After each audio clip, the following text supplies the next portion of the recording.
How did the start of your ECom journey go, and what was kind of your plan? When we first came into the program, like before we started, our record month was about 100k, and then since leaving the program, we've now done, well, the last 2 months, so in November we did 330k, and then December we've done around 350. What were you doing before this? I first did Amazon FBA. I was 16 at the time, and I did this until I was 19, so I did try it for 3 years. I invested all of my money from my childhood and birthdays, Christmas into this, and basically lost all my money.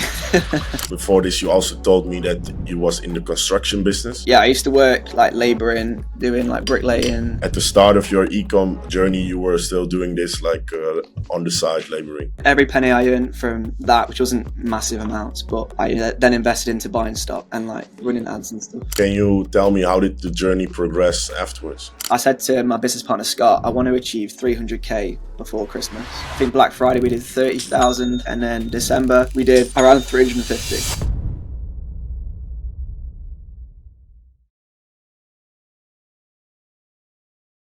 Yes, guys, welcome to another interview for the Millionaire Commerce channel. I'm here with Charlie. Charlie managed to do great numbers within our program. He is in the fashion space as well, just like me. So, Charlie, how are you doing? And can you quickly introduce yourself? Yeah, I'm good, man. Thank you. I'm Charlie. When we first came into the program, before we started, our record month was about 100k. And then since leaving the program, we've now done, well, the last 2 months. So in November, we did 330k. And then December, we've done around 350. Crazy. So what were you doing before this, all of this? Yeah. So do you want to know when it first started or? Yeah, no, kind of your backstory. Because how old are you now? 20, just turned 24. Okay. So what were you doing when you were from 18 to 22? Yeah. So my first entrepreneurial project was I first did Amazon FBA, which didn't go very well at all. So I invested all of my money into this product on Amazon, which I thought had massive potential, and it was good. I managed to get sales on it, but they weren't profitable. And I basically didn't understand my numbers enough at that age. I was 16 at the time, and I did this until I was 19. So I did try it for 3 years. But yeah, I invested all of my money from my childhood and birthdays, Christmas into this, and didn't understand my numbers correctly. Ran marketing spend on the Amazon listing, and basically, lost all my money. How much money did you lose? Can you share that? I think in total it was about $5,000. So okay. Obviously Amazon FBA, I was purchasing stock. I would never do it again. Especially starting up, I'd never purchase stock again. But yeah, a lot of money at the time. So what did you still have the belief to build an online business? You were I want to be an entrepreneur. Before this, you also told me that you was in the construction business. Yeah. So I used to work labouring, doing bricklaying, making cement and stuff. And obviously in the English winters and the Dutch winters, it's quite harsh. It's cold, dark. It's not a very enjoyable job. So it was either that or this. Yeah. So I worked that for a few years. So I'd say I worked that from 18 until 21. And every penny I made from that, 80% of the money I made from that, I tried to invest into ECom. Yeah. So you were doing at the start of your ECom journey, you were still doing this on the side laboring. Yeah, of course, yeah. So every penny I earned from that, which wasn't massive amounts, but I then invested into buying stock and running ads and stuff. How did the start of your ECom journey go, and what was kind of your plan? Yeah, so originally I wanted to build a brand that was just a brand with a t-shirt, a t-shirt with a logo on it, just like the brands so how I first started doing that was when TikTok was a new thing, and you could get really good reach on TikTok for not much. I was posting on TikTok for like 2 months, and I was posting 6 times a day. Not like these videos weren't crazy. It was just literally a photo of me showing my product, but it was like it'd get over 1,000 impressions, and you did that every day for 2 months, and people really started to watch. And then just after Christmas, because my stock didn't arrive in time before Christmas, I launched the business and told everyone, okay, this is now live. You can buy my products. And we were actually selling caps at the time. And then on launch day, we completely sold out, which was like 150 caps. I think it was nearly like 4 or 5 grand. So that was like at the time it was crazy. Like it felt like wow. How did you get all those customers? Like from like, did you hype it up already beforehand? Like I know you don't get that randomly. Yeah. So I posted, as I said, on TikTok for 6 times a day for 2 months. So from the start of November until the end of December, I was just constantly posting every day. Nothing like the posts weren't special. It was nothing crazy. What did you post?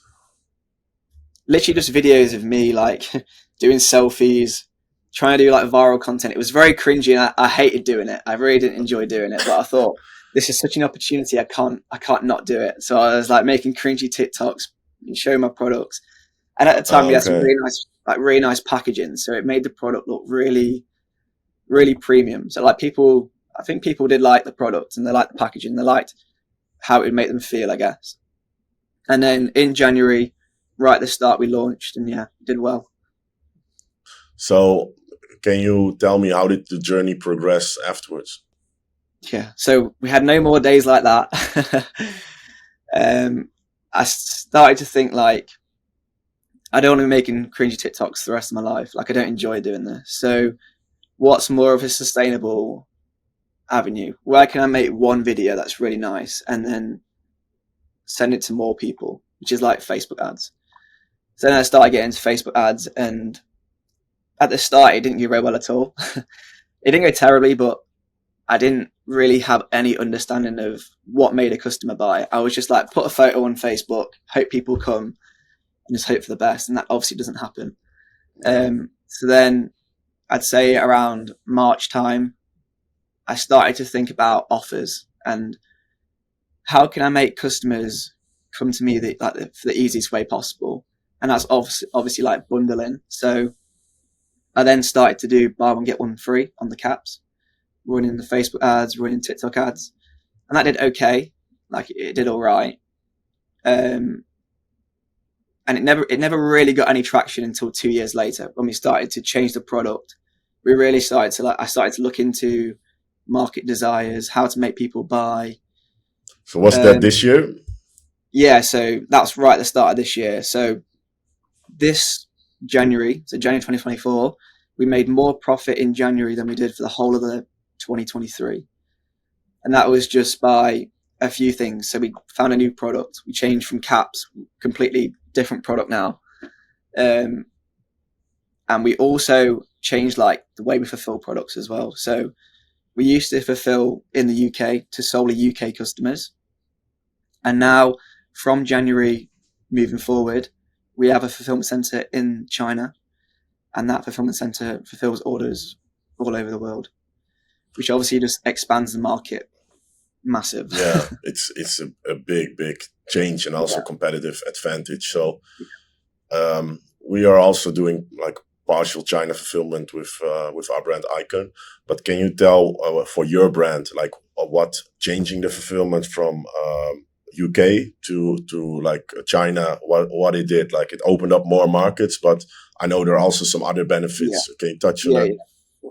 So one thing I haven't mentioned yet is in 2023 we also moved to. So we had a UK fulfillment center, and then in 2023 we also moved to a US fulfillment center as well.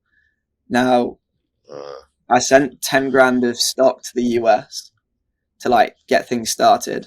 Unfortunately, though, I sent the stock at the end of summer, and all the stock was summer products. So I was trying to sell these products on Facebook ads, and being quite naive, I was thinking, why are these products not selling? They sell in the UK, but they're not selling in the US. Why not sell in the US? And really, it's because they just weren't in season. And like, I didn't have a big enough customer base there to try and sell them well. So now I was like having a massive headache that I've got all this product in the US. I can't sell it and I'm paying storage fees on it. So I was thinking, how can I avoid this in the future? And it's just like, I started looking into different fulfillment centers. So I started looking in Dubai to try and fulfill the worldwide. And then I suddenly thought, like, going completely backwards, why don't I just fulfill from China to every country in the world? They have, small pick pack fees. Storage fees aren't really a thing.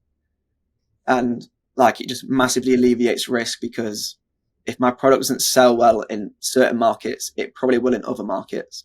Yeah. So like, I'm not going to be tied up with stock. And yeah, I guess other than that, and a big one is, of course, the transport, right? Like getting your products from China to like a UK or US, like it takes time and it often costs a shit ton.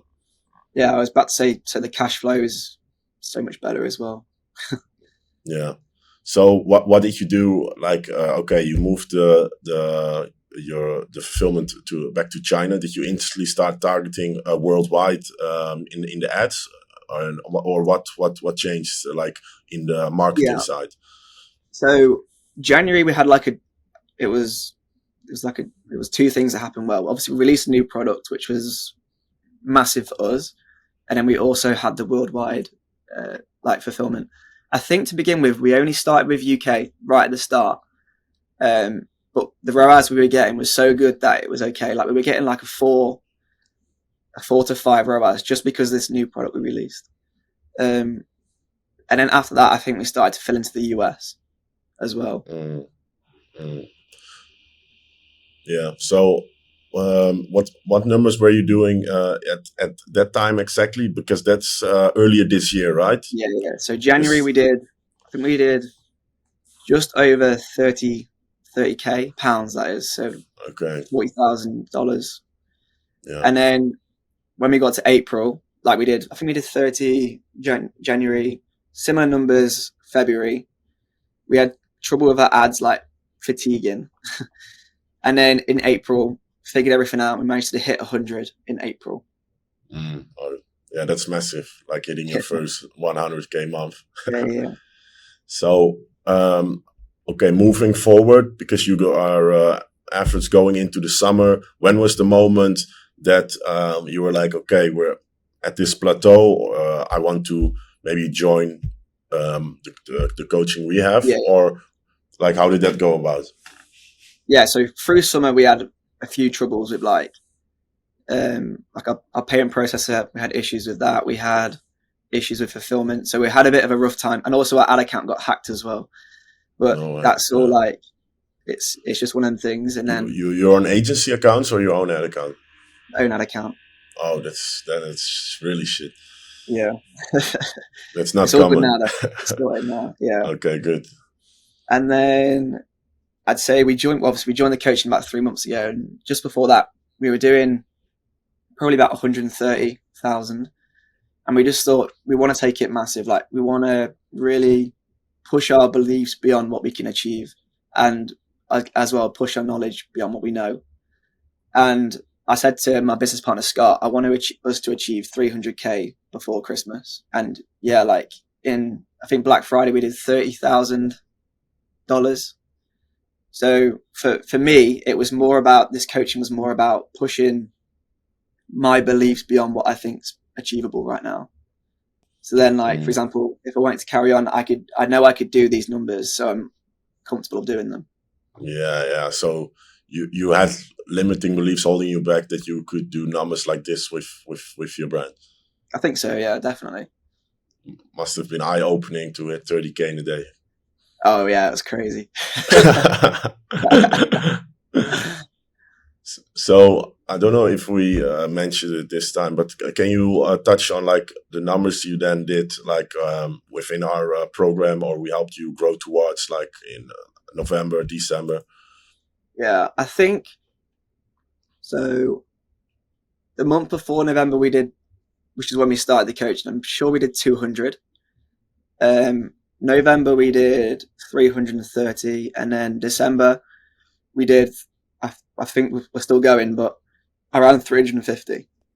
That's beautiful, bro. Yeah. So, of course, numbers and all is good, but what actually changed within your guys' business, or maybe also in your mindset after joining the program? So, you guys make the decision. You was already with your business partner by that time, right? You Yes. guys, Yeah. Yeah. To okay, start the year, we joined together. yeah. So, yeah, tell me how it went. Um. um, what was the question again? Sorry. Like, how did it go when you joined the program? Like, what changed to you guys being able I to think achieve those we numbers? were we were very reservative. Like we had a stigma. We didn't want to push the ads too hard because if it might fatigue, and we didn't want to make multiple campaigns. For example, we didn't want to push budgets really high up and then everything to Hmm. crumble. And I'd say Josh, our coach, was really good, and he really solidified with us that you can do this, and don't be scared to do this because you can do this. Mm. And yeah, I mean, since coming on board, we've got a video editor full time. We're pushing a lot of ad creatives out now, constantly creative testing, looking for new angles, which we weren't really doing before. We had one angle, like one ad really, that's got us anywhere.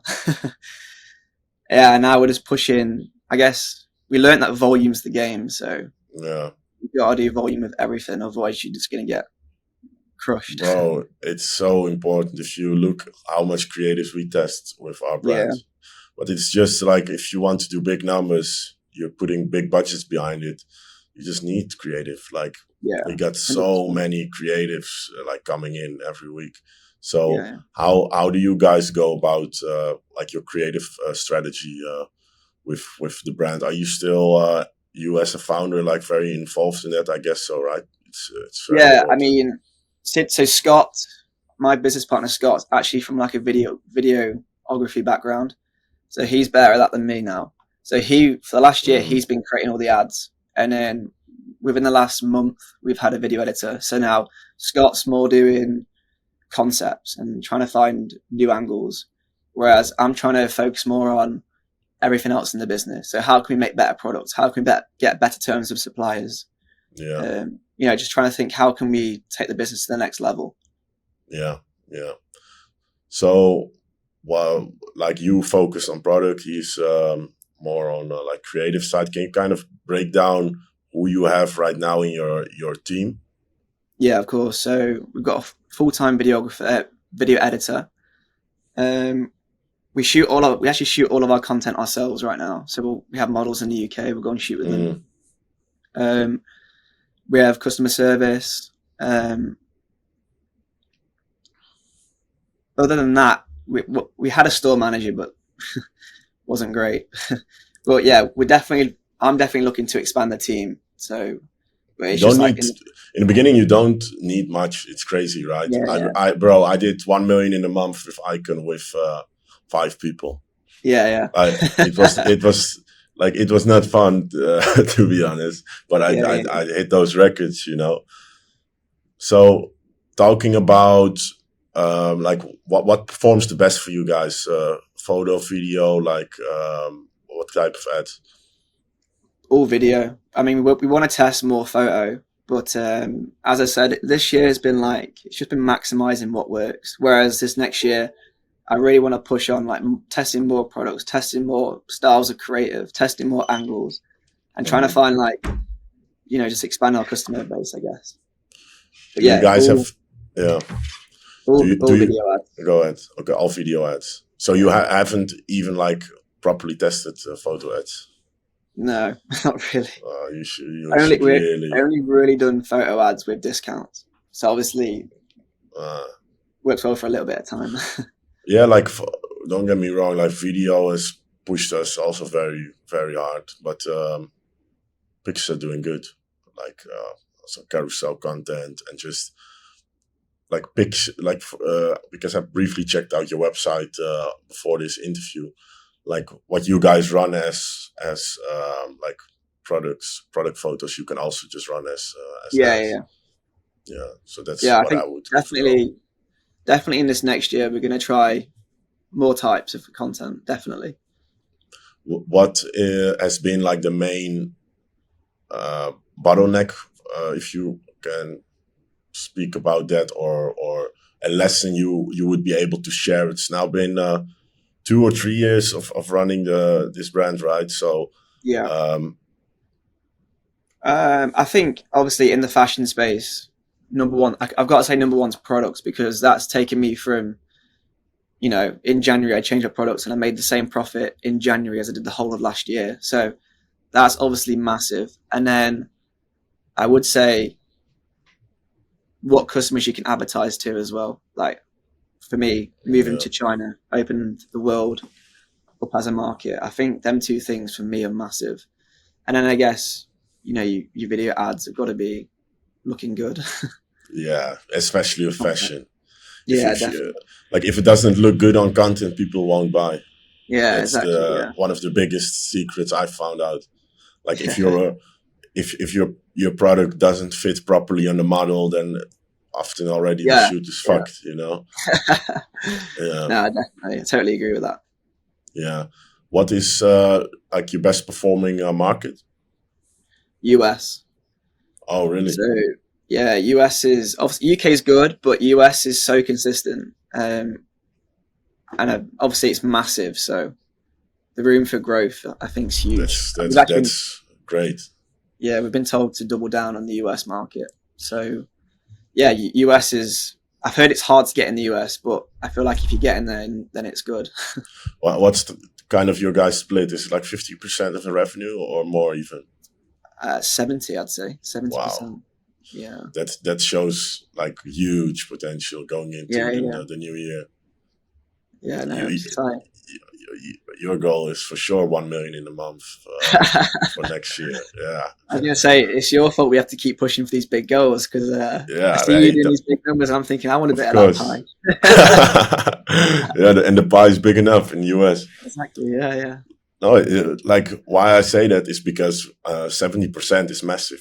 That's one of my goals, even with Icon, to push like to those percentages coming from the US, because, bro, the market is massive, bro. yeah. I mean, one thing we haven't managed to do is enter the EU markets. Like we tried to do Netherlands, we've tried to do Germany, and it just isn't clicking for us.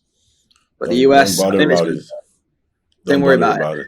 No, no, no. Don't worry about it, bro. It are crumbs. it. Go for the big cake. Yeah. Yeah, yeah. So one thing also I want to know, like, okay, you said like one of the bottlenecks or things that shifted massively for the brand is like your changing product. So how do you want to or how do you see yourself doing that into the next year? Do you are you yourself like full on product? Are you planning to hire a like a product designer? And in general, like how do you right now make the products? I think many guys would want to know that that Yeah, run yeah, of a course. yeah. So, I mean, we don't have a product designer right now. I thought about it, but I think I'm going to hold off a little bit longer.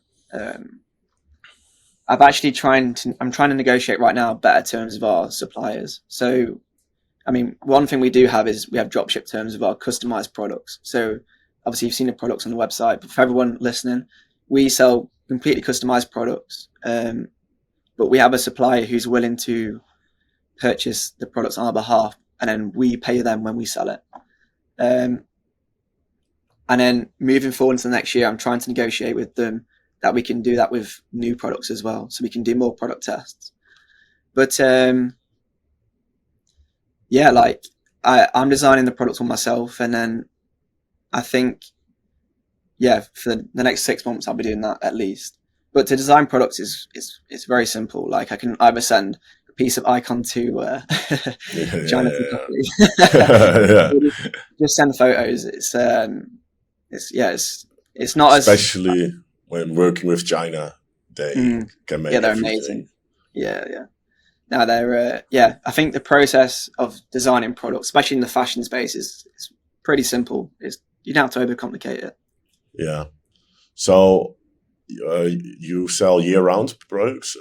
type of products, or are you more summer based? So we do have we have pretty much one product, but we have it in a summer style and a winter style. So we have like a long sleeve style which sells well in winter, and then we have a short sleeve style which sells well in summer. But yeah, I think moving forward, I'm going to try and make better variations of them products as well as like complementary products as well, to try and just take the revenue to like 500k a month, but just offering customers nicer products that they actually would probably want to buy more than what we sell. You do like bundles, or how do you push the AOV?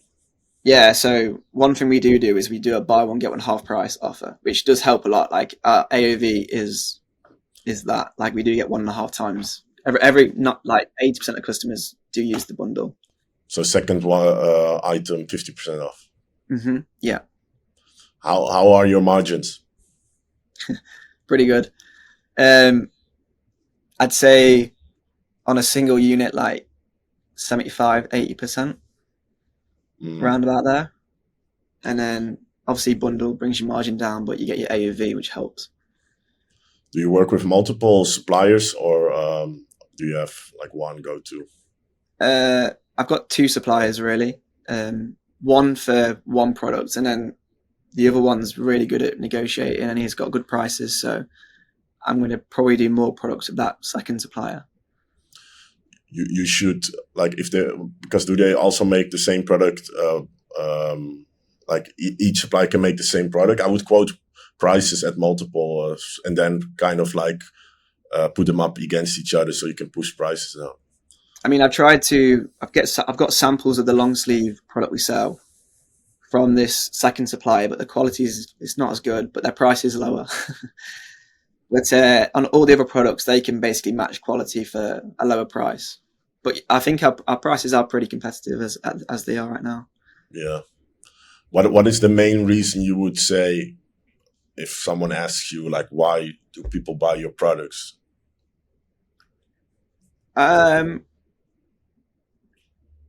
I'd say that first, the design, like people would buy the design because it's fashion. But then second, like we use this one marketing angle, which it's just, for last year, it's just gone crazy for us. And we've got like half the CPA on that one angle than all of our other angles, which is, I guess you could say, people buy it because of the angle as well. Yeah. So, yeah, that's crazy. What I think I want to talk a bit about is like the program itself. So, how was the program for you? And you quickly mentioned like Josh was a great coach. Yeah, I mean, program was great. I think you only need little nuggets. Obviously, when you get to the revenue numbers, or you approaching the revenue numbers, you only need little nuggets to really take you to the next level. You're looking for the little pieces that complete the puzzle. Mm-hmm. And Josh did loads of that for us. So, for example, he was like, "You don't have a video editor yet?" And we were like, "No." And then we got a video editor on board, and we were thinking, "Oh my god, we can now 5x the output because everything, like, why weren't we doing this earlier?" And then you start to think, well, if I'm doing that in that part of the business, why am I not doing it in this part of the business? And, I guess you start to paint a complete picture of how you can expand the business without expanding your personal workload, I guess. Mm-hmm. Yeah, like, I think there's loads of little bits in the program which just massively helped, as well as the contacts as well. We've got some good contacts from it as well, which have really helped. Are you advertising on all platforms, like on Google, Snapchat, TikTok? Not Snapchat. We did Snapchat for Black Friday, but just Meta or Facebook and Google. Yeah, your main market or main platform is Meta, right? Yeah, definitely. Like 80%, maybe 90%. For your social media, do you work with do you have like a face of the brand, or do you when it comes to like models, creators, do you use like the same type of, do like customers get familiar with like a certain model, or how do you do it? I think so. Our main model is actually one of my best friends. Funny enough, he's been modeling for us since the start, and he goes to the gym. He's quite wham. and he just looks really good in the clothes. So he's our main model, and then we also work with like Love Island models, other models in the UK as well. But I'd say in terms of performance, he's the best, definitely, Yeah. which is just good for us. Would you like? This is what people want to know, right? Because you've now like you've built a brand from scratch. I've built a brand from scratch. Would you like if you had to start all over again? Like first thing, would you start would you start a brand? And second thing, how would you do it?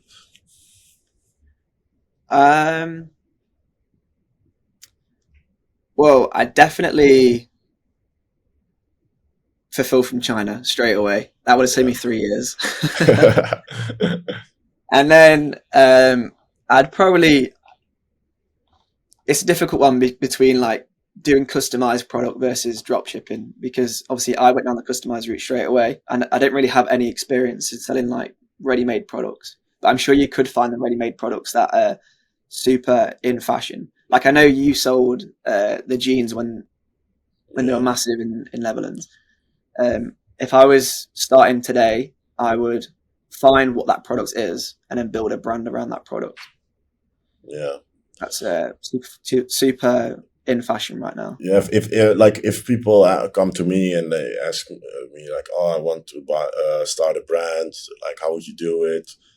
Like, there are two things. So I think how you did it, and you, of course, you made it happen. Like you're now at $350K a month. That's amazing, especially going into the new year and like performing great in the US. But for most people, it's hard because they don't like have like a good vision, like good affinity with, especially fashion. Fashion is not it's not easy, right? And you have to kind of have a creative edge yourself as well. So for the majority, I would go for a general route just to have the ability to test a lot of different products and then start a brand. And to get back on what you mentioned as well, I would not buy inventory and then fulfill from like whatever, US, UK, Europe. I would not do that. That's what I did in the beginning. But bro, it's like the advantages you get when you fulfill from China are too massive, right? Yeah. How fast you can fulfill, which markets open up, the VAT, not to mention. Like it's like, bro, it's like you're a massive competitive advantage. Yeah. Yeah. And I think you've seen that. Yeah, definitely. And I do actually agree with you, like the general route, because even now I'm sort of thinking like I skipped the general route, but then I'm thinking I didn't really know what products are fashionable because I've never really tested that many products. Whereas if I had tested 200 products, I'm going to know what the market wants, but I don't really know that because I haven't done it. Yeah. So talking about testing, how do you do that right now, and how often do you test or launch new products? Yeah, so not a lot right now, but that's the biggest goal this next year. So we haven't really had any success testing products this last year, but we haven't really tested products. So we might have tested like 3 or 4 products this last year, and we've just relied on our 2 best sellers to carry us through. Whereas this next year, I really want to try and test products every 2 weeks if we can. Yeah, bro, I know that with the right moves into 2025, you will go to 1 million a month for sure. Yeah. Like I know it, but you got to do the right things, because right, like they say, every level has a new devil. It's not easy to get there, but it's like the path is there, So your coaching has ended right now? Just finished, yeah. Like you should 100% consider like going into the new year, like joining the mastermind, because where you're at right now is like you're at the exact stage where you want to be in the mastermind, because then you will be coached by me and my brother who have already done what you want to achieve, and we can give you all the secrets straight away. That because there are, of course, like Elite is a beautiful program. You've seen it, you've done it from 100K to like almost 400K a month. Like it's a 3-month program, but the mastermind is a whole nother level, Within the Elite, you work up towards that. The mastermind, it's 6 months. It's also it's there are things we can share in there that I would never be able to share in the elite because Yeah, they're of course. like I cannot give my accountant to everyone. You know, that's Yeah. one of my most valuable contacts, for example. And me and Ruben, with how busy we are, then to jump into your business, see exactly what's missing, and yeah, you will skyrocket. Yeah. It's not a question, is it? It's got to be done. No, it's got to be done. And also, I want you to keep this crazy momentum you have right now. And it's it's stupid with also you having such good results in the US. Like two of my friends, they also have like it's more like a shoe brand, but they are Dutch, but they are finishing this year with 100 million in revenue, like mostly Wow. US. It's crazy what's possible, bro. To be honest, like. That's crazy. Yeah. So ending this interview, is there like one key thing or key takeaway you want to share? Something that might have helped you, or maybe just a general message that you would like to share on your journey so far? I mean, I'll say two. Like, I'll say one from the coaching and one from my journey. I'd say the biggest thing that helped me was, finding I wouldn't say a winning product, but finding a product that people wanted. Like, it just massively helped me. Even though I already had a customer base, that product just sold to them and it's carried on. And then, as well as that, fulfill from China, open the worldwide market up. You can sell to 1 billion people, which is just crazy. And then in the coaching, I'd say don't be scared to push your ads. So, as I said, we came to the coaching, we were very scared. Like, we didn't want to push budgets by more than like 20% a day. And then Josh came and said, if it's below £1,000 a day, double it. And we were like, oh, I don't know how I feel about that. And he was like, you've got to do it to get to the big numbers. Otherwise, if you're scared by 20% a day and you're only doing £100 a day in budget, it's going to take you 3 weeks to get that. Whereas if you could double it, you could do it in a few days. So I'd say, just push the ads, and pushing the ads is also growing your business, I think, as well. Yeah.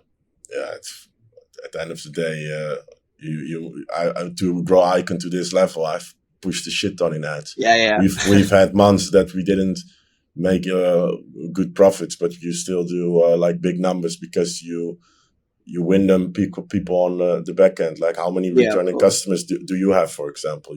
Like if you have a good product, like, you can easily be at 40-50% returning. So yeah, definitely. And I think that's another thing we need to try and work on this next year, because it's not near that yet. Your returning customer rate? Well, as I say, we only really sell one product. Obviously summer and winter, but either or, it's one product. So it's only like 20%. How much of your total revenue comes from email? 15%. Nowhere near icons. That's where you go crazy. Like, 30 to 40% is what you will is for sure possible. That's crazy, yeah. And that's all free, like, or for the most part, it's free. Yeah. It's definitely where we're lacking, I think. Yeah. Well, thank you, bro, for making time, of course, to do this interview. Also for trusting in the program, and I'm excited for you for next year. Yeah, I'll see you in the Mastermind. See you, my man. All right, guys, that was a great interview with my man Charlie. He did phenomenal, and mark my words, you'll see more from him next year, because we're gonna scale him to the moon in the Mastermind. I already know what he's doing. I know the potential. I know his product, so I know what's there on the line for us to achieve. So with that said, leave a like, subscribe to the interview channel. See you in the next one.